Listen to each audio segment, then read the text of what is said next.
Seoladh leorsa fa Lord George Hill agus Pobal Ghaoth Dobhair. Tá ma níomh obair le chuid bliantaí, beidir ceann na chuig blianta agus tá sé oscóir teideal is. Tíarna talamh a bhíonn, hanach sé agus ceanna sé leachchuid de Foilsithe Ghaoth Dobhair, 20,000 acre an 838.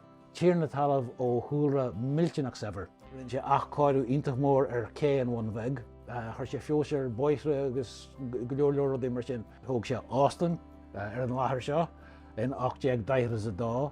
Is dóil mé bhfuil scéal dáún agus sin an rud haing me nach rá. Thóg sé an teasta seo ar gúil an thuairt sa bhíonn orcaidíag ceithre has dá. Teasta ó clú agus céilear níomhaine néireann ar fud do Bretainne, Austin den scoiche bhíonn san nám.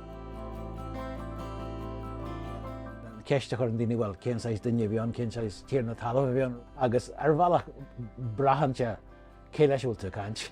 Mar sin é seo an leabhar seo an Tiarna George Hill agus Pobal Ghaoth Dobhair agus tréasliam le Cathal Póirtéir.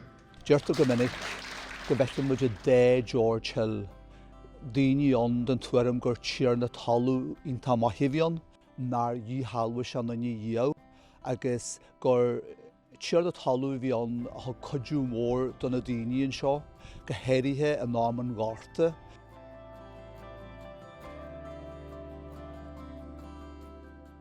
In mblianta an gharta léirú gur éirí leis codú. Leis a phobal, thuir sé cisteanna suúrban, gur thug sé bliain omlan siar ó céasta na tsinóntaí. So bhí go leor maithis ar inse.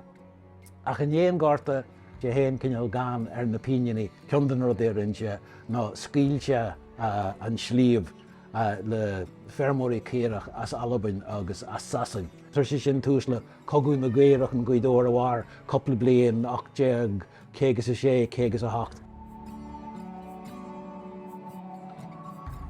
Thugad le gur thóg George Hill cinál dá imperat bag do chéann seo bhain bag.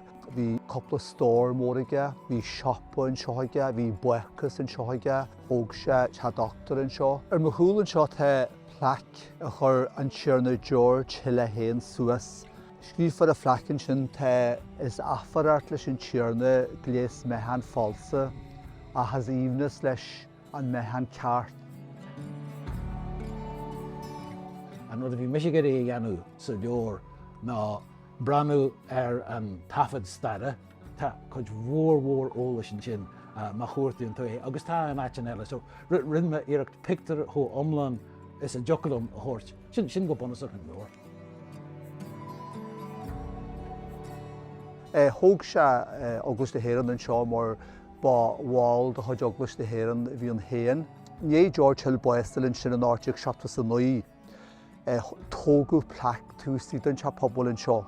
Tá sé scríomhar a flac gur seo plac an anar do George Hill, fear maith ar rud a dhíthil, muintir Ghaoth Dobhair, cinál da dhéanú sibhialta to bring the people to a higher social and moral level. Go cumne gom bliantaí a hain chuid daine isteach agus rinneú dochard an flac sin.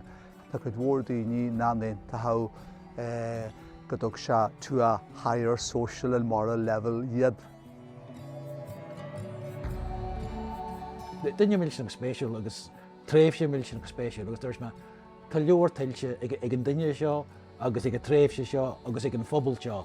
Cé daoine síos agus an leor léamh agus speisialabalta an mréithéin a thuirt ar an dóid intíobsa an scéal agus an bhréith a thugamsa ar Hill agus ar Pobal Ghaoth Dobhair na linne sin.